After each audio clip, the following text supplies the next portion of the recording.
Hey guys, Tom Zapolsky here. I'm your board president. I wanted to talk to you real quick as we approach spring break and our big season of summertime about some things we'd like to see in the community. Our vice president, Rebecca Whidden, interim manager, myself, the security provider, the owner of the company himself, and all the security guards had a meeting recently to just kind of talk about the upcoming season. We're going to we've provided in the budget for some additional patrol, some additional support during our peak seasons. But I really wanted to spend time talking to them about, you know, things they encounter and things that would help make their job more effective. Notice I didn't say easier. I'm not trying to make it easy on people, but so that they would have an effective experience in helping us enforce the rules in our community. And one of the things they said was when they approach a family who maybe had just arrived, mom and dad drive for hours from Tennessee, they get down, they're unpacking the car, that during that process, they may not be exactly sure where to park. And so how could they approach that family and be helpful? Recognizing they just got off a long road trip and they're so glad to be there. So we talked about some things like overflow parking maps and just generally how we approach someone. Welcome them to the resort. Hey, welcome to Venture Out. I can see you're just unpacking. However, I want you to be aware that parking in the driveway, parking in overflow parking, here's some areas, etc. is what's expected. We hope you have a great trip.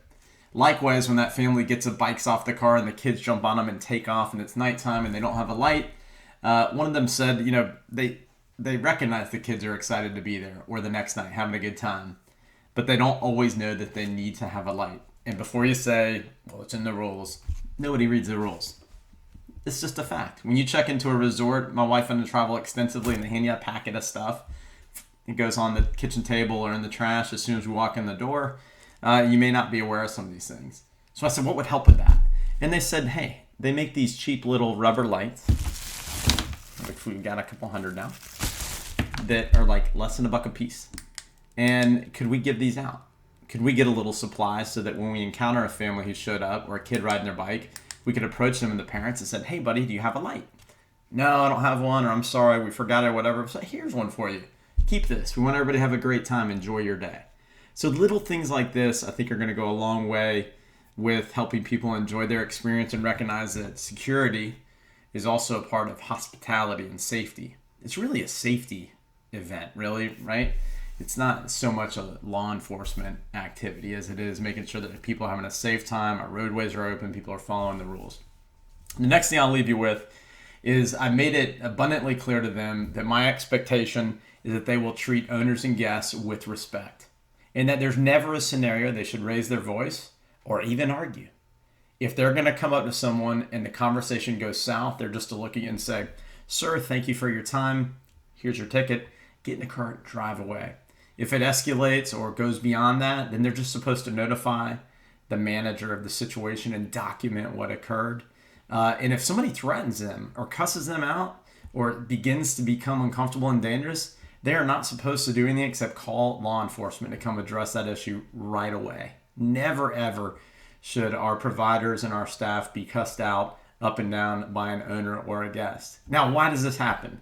Many people come to the beach and in all other normal circumstances in their normal life, they would never be in that kind of confrontation. Their fuse wouldn't be this long, it'd be this long, right?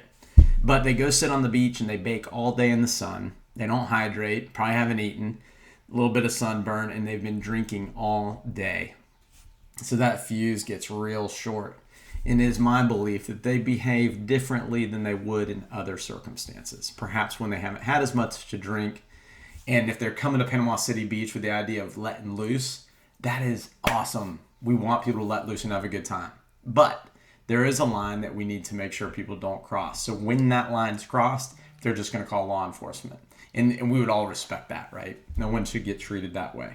So anyways, we're going to ensure that they treat our guests and owners with respect, and we're going to demand that our owners and guests treat them with respect.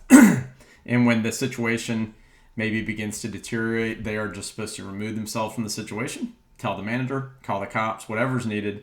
But, obviously no major confrontations.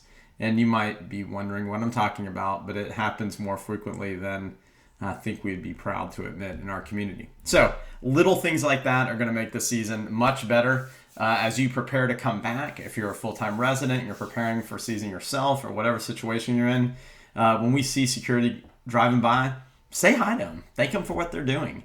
Do you know keeping people on staff at minimum wage or a little more is really hard? And as we have turnover, the guards we get, the front desk people we get, the maintenance people we get, the quality of those individuals decreases as we run folks off. What we can do is encourage them to stay. Speak with the maintenance guys. Thank them for their hard work. Be kind to the people at the front desk. Treat security with respect and kindness. It's a great way to operate, and it changes the entire environment. And it prevents the very damaging turnover that communities like ours, and including ours, has experienced over the past several years. And we're building back from that. So, long enough. Get ready to have a good time. The weather in North Florida, as I look out my window today, is absolutely nuts. It's beautiful. If you only come during the summertime, you should come in the fall and the spring because it's just really epic. Have a great day. Talk to you soon.